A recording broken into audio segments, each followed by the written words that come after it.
Today we're going to tackle suspension, and what I have in front of me is the bone stock suspension from our X5D. Now, someone has put struts on here. It looks like they are like the Bilstein, I think they're like B4s or whatever, just like the cheap Bilstein for this time being, and to get this thing down and driving and make sure all the maintenance I did is correct, make sure our trans is good, put a stiffened trans tune on the thing, and go forward about that. I need to go ahead and get this thing down, and then we'll dive into retrofitting some kind of nice coilover system on here. Just like so, our lift block is going to sit on top of this, space this down, and with that, that is what's going to give you your lift, is the downward movement of that whole strut assembly. So essentially this is just a spacer lift. It's not a body lift or anything like that. It's just kind of a spacer on top of the strut, typical 4Runner, Tacoma thing, happens all the time, and we're gonna go ahead and install this on the X5. So in your kit, I have exactly in front of you what you will receive. You will get all of your blocks, front and rear, and your coil spacers. You'll also get the stainless steel studs that are going to go into here, lock themselves into place, and you'll put the factory nuts over top. One's going to last you guys a long time and not break down over time on the trails, on your way to work, or however you decide to use your X5. Here we are at the top now. What you're going to want to do first off, it's not an absolute necessity, but it's going to help you along the way. We're going to take this top bar off. It's just two 17, I believe, millimeter bolts on the top. You go ahead and take that off. I screwed the bolts right back in so I don't lose them. Connects there, gets that out of your way so you have a free area to move around here. Now, this may seem overkill, but I have a 1/2 inch impact. Sometimes these bolts can be on here overly tightened, especially knowing these struts are replaced. I don't know if they were torqued to spec, so this is just going to help break them loose. It's 13 millimeter deep well socket. Make sure you're using an impact grade if you're using an impact like this. I don't want to see no chrome Johnnies doing this thing. Was pretty tight. These are lock nuts, so they're more of like an octagon shape. They're not exactly a perfect circle. So when they tighten down, they kind of like expand in a sense, and they tighten down over the nut without having the plastic that could break down on a nylon lock washer. This is what BMW and some other manufacturers use. I actually really like them.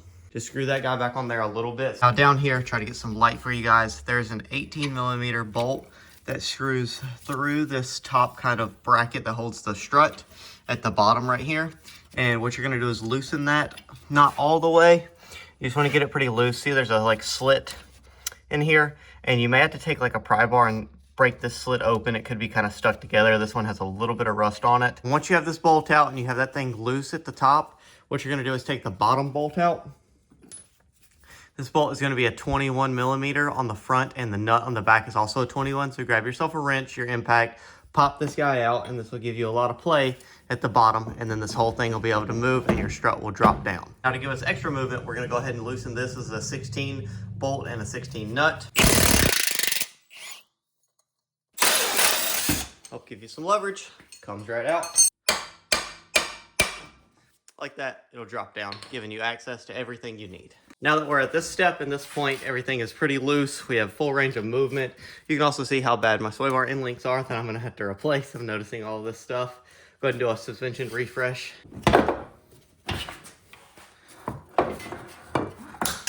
Just pull this guy out to the side.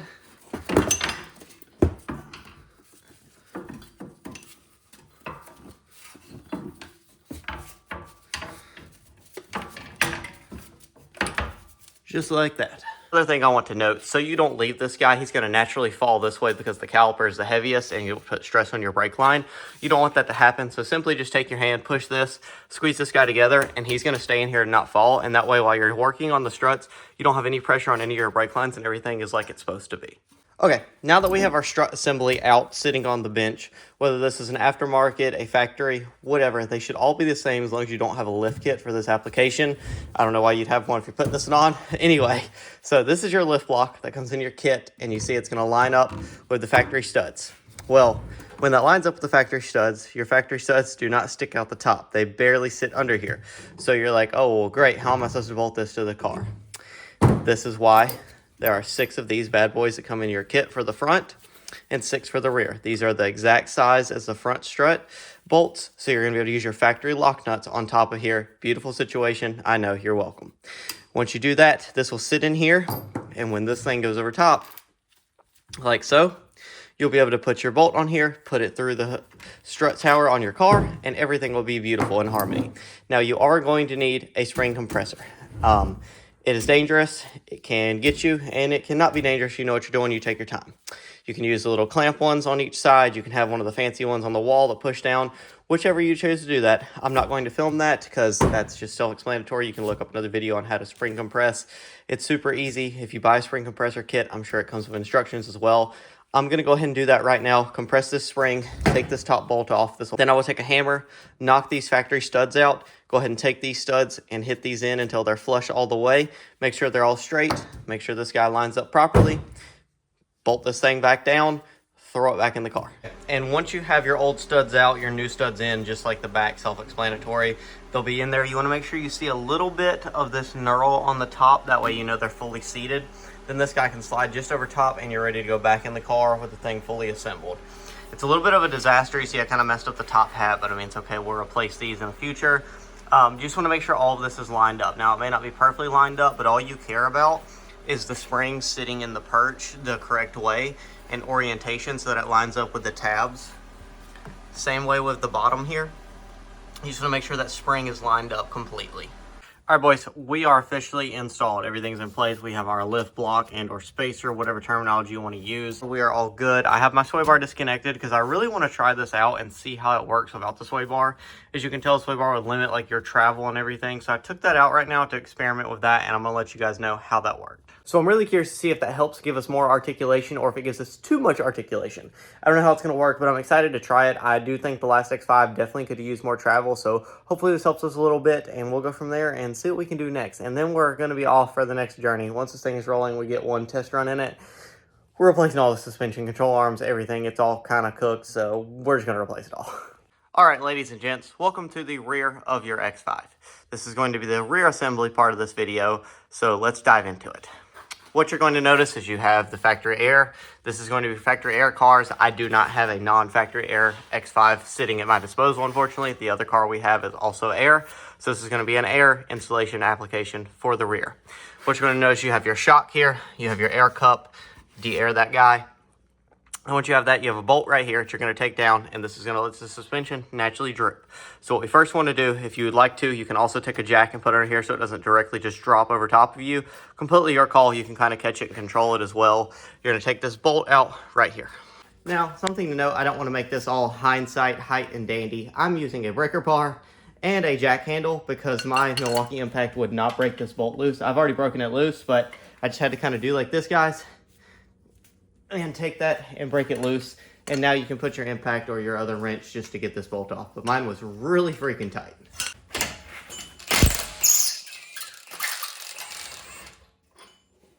And there's going to be your bolt out of here. Yes, I used a chrome socket, but I did not beat on it with an impact. I just used it as other one because sometimes long sockets can like get sideways on you and break off. So bolt is out, 21 millimeters, or shock rather, excuse me, for the correct terminology there.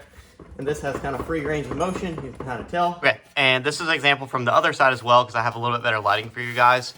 Once the back sway bar bolt is off, the shock is loose, you are ready to flex and come down and do all of that good stuff. And you should have plenty of range of movement. It would be really helpful right now if you could grab a buddy to help with like a pry bar and pry this down, or just simply hold this down so you could pop all this stuff out and he can help you. It's totally doable by yourself, guys, but if you have extra hands, your wife is even willing to help, your buddy, give them a good excuse, come help in the garage. Be like, we're lifting a X5. They're gonna be like, I'm sorry, we're what? And then you'll be like, yeah, you can be a part of it and help. So just get extra hands. You don't have to have it. You could totally pry it by yourself or like kind of stand on it, I guess, in a sense, once you get the bolts out. It's not that hard. Let's dive into that inside the car now. Welcome to the back underside of your X5 under your little cover where your battery compartment is and etc. So what you can see is we have your shocks mounted from the top with your bushing, and then we have our spring cups and or air cups right here. So what we're going to go ahead and do is take out these bolts for the shock on each side, drop the whole shock out, and then we're going to push this tab right here while someone else holds the upper assembly down, and we'll be able to pop this airbag out. Once you have the other two out, this ratchet won't get in here. You can loosen the last bolt, and out it goes. Okay, once we have the rear shock assembly out, you're going to notice you have two spacers left over after you use the front ones. This is going to go for your spring or your air cup, and this one's going to go at the top of the shock, just like this. But as you see, same problem, the studs are not long enough. So in your kit, you're going to get the same nice quality stud, and you're going to take a hammer and you're going to knock these out, and you're simply going to knock these new ones through here. Super easy on the back, a little bit harder on the front because you got to compress the spring.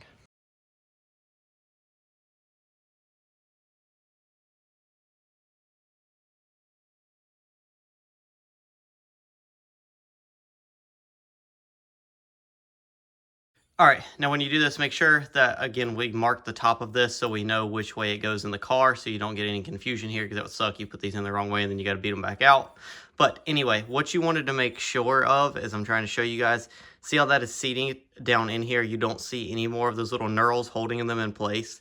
They're all seated down perfectly and flush. That way this is not going to be like this, or any way around, and everything's going to bolt up nice and flush. All right, you guys might think I'm crazy, but this is what's going on in the truck. So what we have here is a Bilstein 5100. No, I did not go 5160, so you're probably like, oh, what's the point? That was kind of dumb. Well, yeah, maybe it was.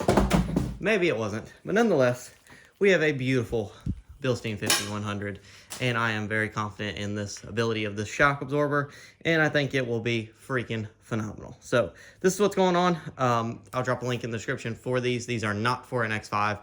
They're for a completely different vehicle, all in all, but they were the right length. They gave us another 3 inches of travel, so we're not maxing out our shock, and they're going to be absolutely phenomenal.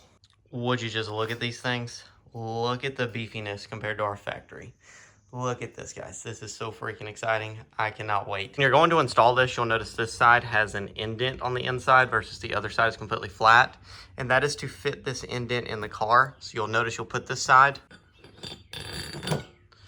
and that way it sits flush, because you can put this on backwards. So make sure you don't do that, because if you were to go this way, you're not going to sit down and it's going to have improper fitment. So you want to make sure that you grab this just like that and set him down, and he's going to sit perfectly flush and fit around here very, very nicely. All right, guys, about to throw the Bilsteins on here. I have everything laid out. I have our cups at the top. I have like a homemade bump stop. I also have our lift kit on the top of this. Everything is bolted all together with the new studs, super flush. These shocks are going to look killer under this thing. Really wish I would have found some external reservoir ones, but these will work fine for right now. I'm really excited to see how they perform. Random side note, excuse the old spot, but look how good this dog is. Beamer is my absolute favorite. Beam, hey, you're on camera. It lounges. Take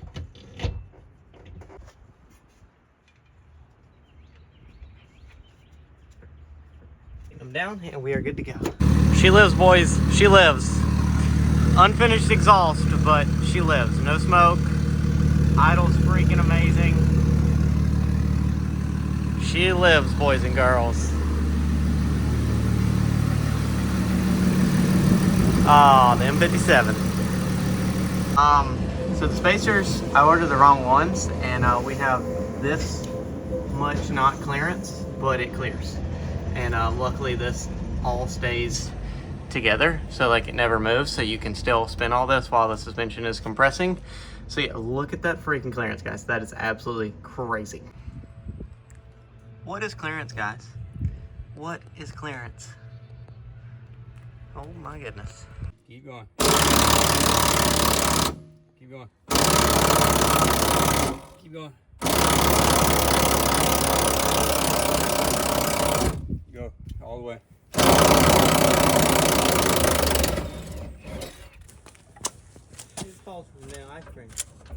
Oh my God. If you're wondering what that shaking is, this bar is stuck in between the brake pad and the frame. Or crooked. The other side looks like it's bent. Can we connect the sway bar really quick? Yeah, while and the see if that's the pressure's off of it, difference? that might make a difference. Yeah. Guys, I'm gonna wrap this video up here. I apologize for my voice, and if you can't tell, I'm a little under the weather, but we were able to get everything successfully completed on the X5. Springs are in, the lift blocks are in, everything's connected, the shocks went on nicely. I'll do a wrap-up video after this whenever I have all the front panels on the X5 and we take it for its first maiden voyage and get an alignment done. And I'll show you guys kind of everything in depth, but for right now, as you see, the rear springs were not an easy task. They were super hard. Chase made us a spring compressor to help us compress that spring and get everything done. So we were able to do that. And I didn't want to buy the ECS one because it's like a one-time thing. You could rent it, but I was just like, we can make the same thing and not have to spend I think it was $180 or $300, something around in there.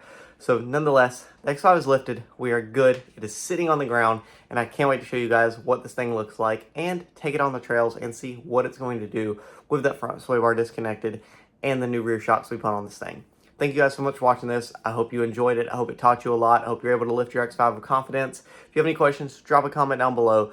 Hit that like button. And if you're feeling a little bit frisky, hit the subscribe button. I promise you won't regret it, boys. Thank you so much. Hope you have an awesome day, morning, night, afternoon, evening, whenever you're watching this and however you're watching it. I thank you and I hope you're having an awesome time. I'll see you later.